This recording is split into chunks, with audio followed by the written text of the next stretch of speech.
So the first one is you won't know everything, and that's completely okay. Even when you got off orientation, even if you've been a nurse for a year, you're coming on your year, especially if you've been there for less than a year. Like you're not gonna know anything. You're barely gonna even touch the surface. So it's completely okay to ask questions. You might have those nurses that, say that they've been there for 20 years, they've seen everything. They might have a question for a new grad. Like what if there's a new charting system? What if there's a new protocol in place that the nurse that ever does do to everybody? What if there's a new way to put in IVs that they're implementing? The nurse has been there for 20 years, it might be new to her. And it might be new to you to you as well. But the fact that you're both there when it's being implemented, it's both new to both of you guys. And so don't be afraid to ask questions. Like we're nurses, we're there to help everybody, and I don't mind getting asked questions. Like, yeah, sometimes I might find it like annoying or whatever because maybe I'm busy, but I'm still gonna answer the question for you. I'm still gonna help you to get to that answer. So it's completely okay. And the point is to always grow on top of like what you're asking. So like once you ask some general questions, maybe you could use what you learned to kind of figure out the answer that you already have. Yes, asking questions is good and you won't know everything, but sometimes you could use your little experiences and keep learning and keep adding on. That's why I like to carry me personally in the ICU. I bought a critical care booklet, and it has all the procedures, tests, labs, what to do when, like troubleshooting the vent. And I used to always like try to self read on top of asking questions, of course. Like there was this one nurse that was like in her 60s, and she was so intelligent, man. I literally tried to extract information from her like a sponge, but I didn't learn hearts from her. That was the only thing I wish I did, but It's okay. There'll be time for that. I feel like a lot of nurses shy away from asking questions because they feel they're going to be judged for asking questions. We know you're a new grad. We know you've been there for less than a year. We're completely okay with answering your questions. I'd rather have you ask a question sooner than later. I'd rather have you say, hey, MAPS, blood pressure is like, systolics are in the 80s. You think it'd be a good idea for me to start levo? Yeah, go ahead and start it.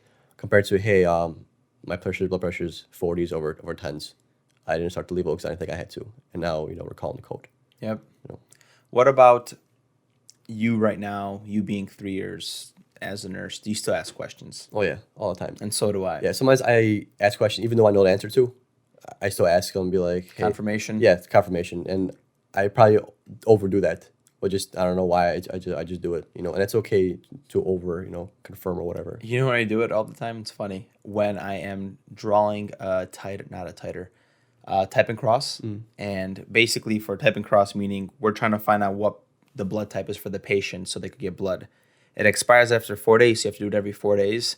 Sometimes I forget where to label what they want us to write because it's very specific. They want like the blood band ID number, they want the initial, they want the time and date. Sometimes I forget, so I always confirm and ask that.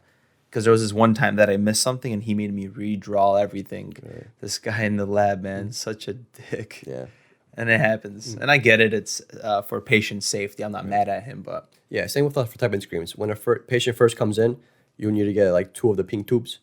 Compared to if it's there like a repeat one, we need 1. And I always just make sure like, hey, this is a new patient. I gotta get 2 of the pink tubes right for type and screen. Yeah, I gotta get 2 of them. Yeah, it's good. I know I have to get 2, but just just validation. just to confirm. Just to get maybe some changed. I mean, I know it didn't, but just the habit, I guess. But it does happen, even like when you're drawing a lactic, and sometimes it's a respiratory one, and sometimes it's a lab one, and it depends when you're calling like the code sepsis. So those things sometimes still kind of like confuse me because I don't do it often or whatever. Yeah, that's true. Next one, guys, is having a bad shift does not make you a bad nurse. For all the bad shifts you're gonna have in your career, there's hundreds of ones that are gonna be great. Like you're gonna touch so much lives. You're gonna touch so much patients' lives and their families, where you shouldn't have the bad days reflect on you as that's you as a nurse. Like you are not your bad days. You are your good days as a nurse. And I feel like a lot of times nurses take it to heart, like a bad shift, and you shouldn't, or they bring you home, and then, so then often. yeah, and then everyone kind of suffers from it. And you see nurses that they had a bad shift last shift. Now it's been 2 weeks, and they're still kind of a little bit frazzled. They're second guessing their care. They're asking you more questions, which is okay to ask questions, but it's hard. Some nurses have a hard time getting over this. Like you're gonna make mistakes, shit's gonna go south, and you're not gonna be able to control it at some points, and that's okay. It does not show your true nursing competence. You could say, because some patients deteriorate without you doing anything. You can provide the best care of your life, and someone might still deteriorate. Then there's nothing you can do about it. That's why it's really important to not become outcome dependent. Meaning, I understand you want to go to work, and I know you want to save this person's life and make them feel better. But if you make that the center of your shift all the time, meaning this person has to survive or he has to get better, because sometimes people escalate, man, and you have those 3 shifts in a row where every single day of that same patient just keeps going down the shitter. You can't do anything about it. And we can't become outcome dependent. We're there for family support, we're there for the patient, but everything is out of our hands sometimes. And that's what you mean. You can't take that shit home because it messes with you, man. And we talked about how, nursing suicide is on the rise because we work at such a stress environment, and we don't know how to unplug as nurses sometimes. We take it home, man. Right. We do. Especially your like new grad nurses where your first year, like, yeah, you're gonna have I'm sorry to say, but you're gonna have a lot of shitty moments as your first year as a nurse because you're trying to learn things. You're gonna make a few mistakes. You're gonna give them metoprolol when you should have held it because the heart rate was like 55. The order says hold it less than 60, but you still gave it, and now he's like braiding in the 40s. He's lightheaded, dizziness, and that's okay. Like maybe you need a little bolus, maybe you get atropine. Like things happen, and that's how you learn. Now you're gonna know. Hey, maybe I should have held it for next time. Yeah. Or I've had a few days where like I rethought my career. I'm like, damn, could I really handle being a nurse? Like this patient took a shit on me, and I was there sitting in the car. I'm like, damn, could I handle this? Because I was like super stressed. I was like, what the hell, did I do something wrong? I know I didn't do something wrong, but you're still like second guessing all your movements you did that day. Like something gonna come back on me. Like what are they gonna find in the code that I didn't do compressions hard enough, or they would not bag them quick enough or whatever. But you can't have that dictate. Like we're all gonna have those thoughts multiple times. Like there's been a handful of times where I was like, damn, should I have been a nurse? Should I have picked this? And I just forgot about it. I told myself I could either one keep being a nurse and just get over this, because this is going to happen once in a while, or I could switch careers because it's not good for anybody. So, you should, like I said, you shouldn't have your bad days dictate you as a nurse. It's all about perspective. And I remember my first year when I had my first code, bro, it was on Christmas Eve and I was leaving, change of shift. And dude, she just like coded, man. And it's like, and it was on Christmas Eve. I don't know, just everything that happened that day. I was just like, I felt like shit, man, because the family came in the morning on Christmas Eve. I have chills right now, look. And I'm trying to give a report, and dude, the family walks in and we're coding the freaking patient, dude. Like imagine walking in to the hospital on Christmas Eve, saying hello, and they're freaking doing chest compressions on your mom. She's just bawling her eyes out on the floor, and like security comes in, and oh man, I have chills. And we didn't save her, man. That sucks. And I took it personally, and I dealt with it for a couple of days. I didn't like cry or anything, but man, it made me feel bad. Yeah. And that's why the whole outcome, man, we just can't do that, guys, because it's going to literally kill you slowly. Yeah, very true. I've had a similar experience on Christmas Eve where we didn't code a patient, but the family came in, the patient was in a bad state. They ended up signing a DNR, luckily. But that patient ended up passing like that morning. So she would have been a code if they didn't sign a DNR, which luckily thank God they did. But they were kind of very iffy on signing the DNR. So the physician came to talk to them like 3 times. And then they were finally okay with, them signing it. Because the lady was like on BiPAP, she was like withholding CO2, and just we knew we were going to have to intubate her, but the family didn't want to intubate. One was like DNRs where it's like a partial, where it's like do everything you can except for intubating compression. So it was like meds only. Yeah. So it's like, we can only do so much with meds, and we're going to have to intubate. And would you rather have her, choke on her own breath, and we just keep giving meds that really aren't going to help anything, or do I just get a DNR and make her comfortable? And they end up signing it, thank God. DNR. Thankfully. Yeah, so you're going to have bad shifts, guys. Just, try to get through them. Try to talk to somebody because, it's hard and it's very stressful career. And it's good to find somebody, too, which dives into the next one, which is talk to your coworkers. And in this aspect that we're talking about, it's nice to have maybe people outside of work or coworkers that you could talk to, and maybe you shouldn't dwell on the situation, but you could talk things out and they could help you feel better, or they could help you figure out how you feel emotionally, or give you advice if they're like older nurses. Yeah, very true, because they went through the same situations you have. They've had codes, they've seen people die, and they've had the same emotions that you had. Me, I didn't really start to get to know my unit probably until like maybe, I don't know, about 7 or 8 months, until I finally got comfortable with doing things myself. Then I got comfortable with like, helping others, because I don't want to go help if I don't know what I'm doing. So that kind of me knowing what I'm doing kind of opened me up to, I guess, socialize more. And then we had some really good group dynamics. Like I know some nurses struggled in our unit because the group dynamics were poor, But when I first started there, we had like half our staff was the nurses, so everyone was still trying to figure their own steps out. And then after a few months, we actually bonded together. We're like, hey, because we all started together, so we kind of knew each other, but we never really talked. And then we just once everybody figured out their routine, figured out how to do things. Then we kind of had more time to socialize. Then we kind of socialized and we kind of worked together. Group dynamics has to be good. Okay. I feel like that could make or break the unit. Because if you're having a hard shift and your coworker isn't, they're more inclined to help you out if you guys socialize, if you guys are buddies and friends.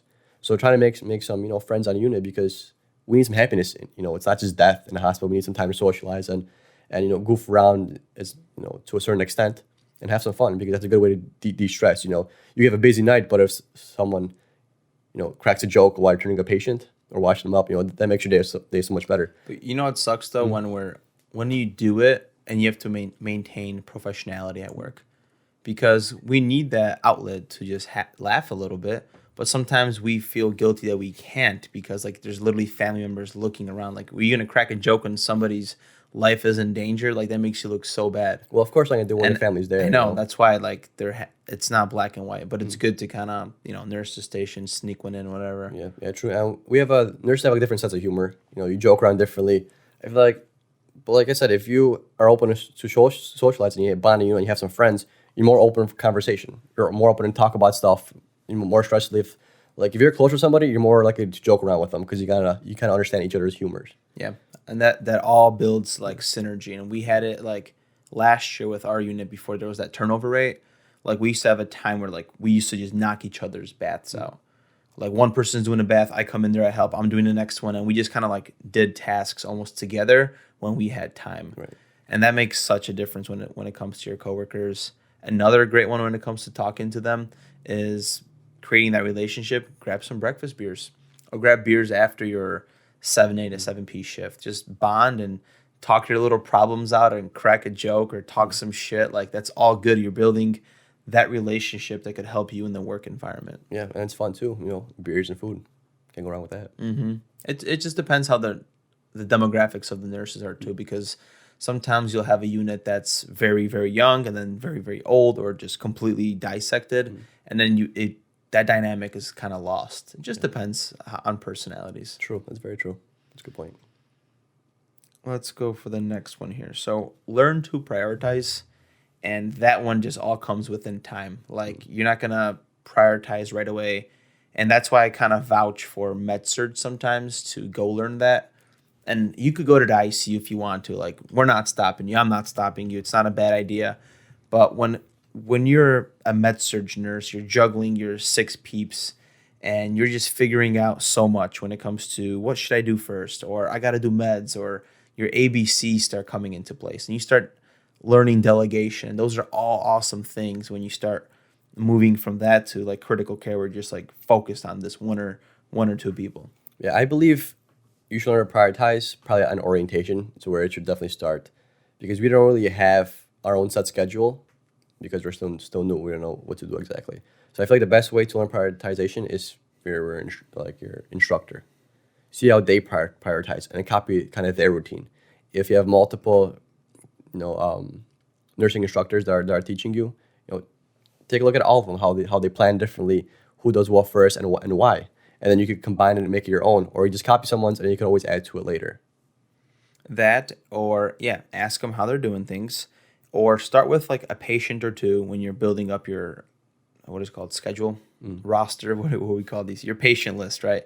It depends what kind of unit you're working on. Take a patient or two instead of the full load, and dive in, figure out what you should be doing to have an effective shift. Like, for example, for me, I like, after I get report, I'm not the nurse that like reads beforehand, but after I get report, I like going into the pulmonary notes. They have an awesome setup where I just kind of figure out why he came, what's going on a like problems list, what are we going to do for this next like 12 hours, and just kind of run with it. Then I'll check my orders, and then everything else I could just follow up. Read the rest of the notes. I could figure out the MAR. It's not a big deal. Sometimes I'll write down the MAR times just so I don't forget. But it's just getting into the groove of how you like doing things and prioritizing that, right? Like, you getting into the room, and if you're in the ICU and you have drips, Well, after you get a report, maybe you want to go in there and make sure your tubing is all good. It's not going to run dry. Order what bags you need to. So priority changes based on what unit you're in, but you should cultivate towards what works for you. Exactly. You should find a way you like doing things. Because if you just steal someone's plan, you might see that you're dragging on one thing, or you might see that you like doing one thing over the other, and that's kind of where you got to mold it to yourself. What I personally like to do is I like to get my report to find out what exactly happened that day, and then instead of looking at notes like you do, I usually look at my MAR and the labs Okay. just to see, because the MAR I feel like gives me an idea what the patient's there for. Like if they're on low pressure or hydralazine, obviously they're probably hypertension, what might be here. And also that gives me a chance to see if like the monitor vitals are like stocks like 160s. I'm not as worried about it because I see they have hydralazine and I'm going to give that like within the hour. See, you work at a cardiovascular unit dominantly, so those things benefit you because you could look at meds and paint the picture because you already kind of know the problem list that there. But for a general unit, it's like they're on antidepressants randomly and they're getting random meds and you're just like, what the heck? So like in my case, it's harder and I don't rely on the MAR as much as you. Yeah, true, true. Yeah, same with like I look at my labs too early on because most people that come in are in Lasix drip. So if I see that the potassium is like 4, mag is like 2, yeah, they're still within normal limits, but they're on a Lasix drip, those are probably going to drop. So you're being more proactive then. Yeah, so if they haven't had lab checks since noon and now it's 7 o'clock, I'm probably going to check the labs right after I assess the patient. So like I said, I do report, then I do the MAR and my labs, and I also kind of plan a little bit, like what I'm going to do. Kind of most part, should I draw some blood? When I go in there, then I actually go to assess the patient. Talk to them, what's going on, and kind of get their opinion, see if they know what they're there for. And then I kind of give them their meds, do the whole spiel, do the jazz, and then I look at notes more towards after I already did on the hands-on stuff. And when it comes to like drawing those electrolytes, like sometimes, the potassium's low. They gave the 40 of it, potassium, MEQ, and you could draw it in 4 hours, or you could just wait till the morning. It depends on your assessment and what you think the patient needs, or if you think they're fine, then they don't need it. So, dude, nursing is not black and white, man. You're not running the show, but you technically are in a way. It just depends how much autonomy your hospital gives you. Right. But make the right decision. Yeah. I always say if you're not sure if you should do it or not, you should just do it anyways. Like if you're not sure if you draw labs or not, just draw them. It's not going to hurt the patient if you draw labs. No. Unless they're, anemic or, have a super low hemoglobin and you just draw labs every 2 hours for fun just to make sure everything's completely fine all the time, being anal about it. No one has time to be doing that. We're not going to have time to do that anyways. Yeah. So I guess the next one is self-care. You got to take self-care. You got to be a happy, healthy nurse. And we drill this into you guys. So here's another session of self-care. Yeah. Let's go. It's very important. You have to because you got to make sure you get enough sleep. Like we said, the 6 pillars, one of them was sleep, right? Because if you're coming into work tired and groggy and late because you're not waking up, you're not getting enough sleep, nobody wants to see that stuff. That's going to be me today, guys. I haven't slept enough for the past couple days. Be a groggy nurse. Yeah, man, I feel it might be me today too, but I should be getting enough sleep tomorrow. But I'll be okay. I'll just slam my coffee. And I'll be okay. Maybe take a massage chair nap a little bit later. But yeah, self-care is really important. You don't want to, if you neglect self-care, you're going to dread coming to work. You're going to get sick more often. You're going to be coughing, sniffling, and it's going to be not fun to talk to. And then especially for your new guy nurses, if you're not sharp and on the ball, you're going to miss more things than somebody that's like an experienced nurse that's been tired for a long time, but they already know what to do. So they're not going to miss it because they're kind of hardwired to do these things in a certain way. And you're all gonna. That's why retention is so bad. 22% of nurses quit in their first year, and that's majority. A lot of it has to do with self-care because they're stressed at work and they don't know how to manage their stress. They have nobody to talk to, or they don't know how to manage it. You could work your stress out. You go to the gym. Eat healthy. Just have a healthier mind. Just try to de-stress some way, one way or another, by sleep or by working out or something. And learn how to unplug from your problems and leave them to the side. Meaning don't come in and already be this negative energy vampire that sucks people down, because there's people like that, man. And then this whole unit is just this low energy environment. You don't want to interact as much, and the patient's already the energy is very, very not depressing, but you really have to have a good attitude, and it's like grit. It's like mental stamina to withstand what you're going through, and then catch yourself when you're going into these negative phases, or catch yourself about self-care and figure out what you're not doing. Are you not sleeping enough? Are you not eating enough? Are you a night shift nurse and you need to figure out your sleep hygiene? Are you not exercising enough? Are you snacking too much? on your shift, and now it's just, dude, self-awareness, man, and figuring out what your body needs. Right? Or even are you bringing that stress home? Because work stresses us out, but we gotta leave that stress there. We can't come home with it because that stress and that mistake at work or that stressful patient cannot be in your head while you're home, because then you can never relax. You're always in the fight and flight response, like we said last episode or a few episodes ago, and that's not a healthy way to live. You're not gonna have fun outside of work either. You're gonna stop doing your hobbies. You're gonna sitting at home and not doing anything. You're gonna eventually get depressed just because this stress at work is overwhelming you, and now you're bringing it home and you're just thinking about the work. There has been times where I've been stressed for the shift ahead, where I've had a bad shift and I'll come to work again and I'm thinking about that shift, but that doesn't happen very often. Usually I just forget it. I'm just like, whatever shit happened, I'll deal with whatever comes to me tomorrow. But it's also the stress that's in that 12-hour shift, because you know how we talk about the stress response and chronic stress. Like, if you're not managing yourself, not even outside, but now inside of the hospital for 12 hours, 3 times a week, that shit's going to put a toll on your body, bro. You dumping out epinephrine and glucose to your body from the fight or flight response 3 times a week for 12 hours is freaking stressful. Yeah. That's not good for you. And you could catch yourself too sometimes.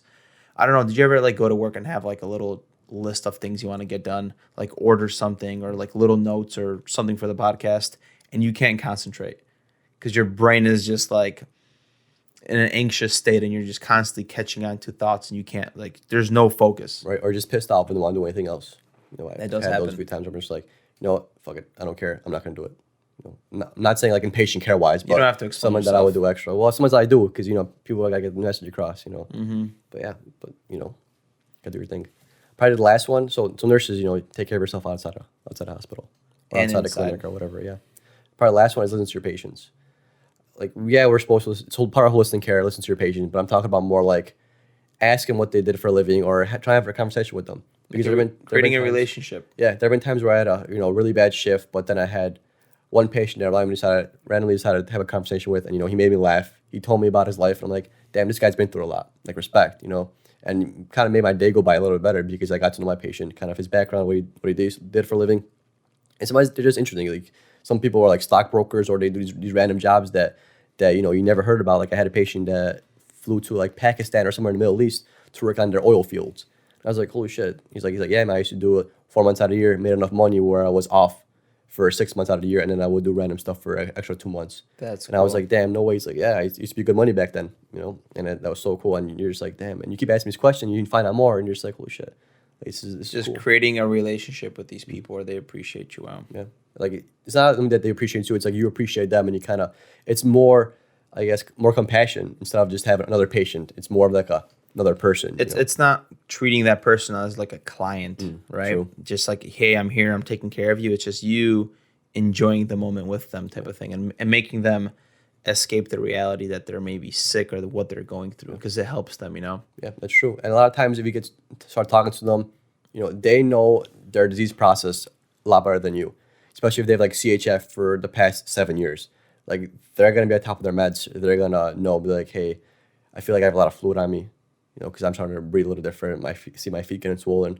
And you're like, oh, so, CHF leads to swollen feet and shortness of breath.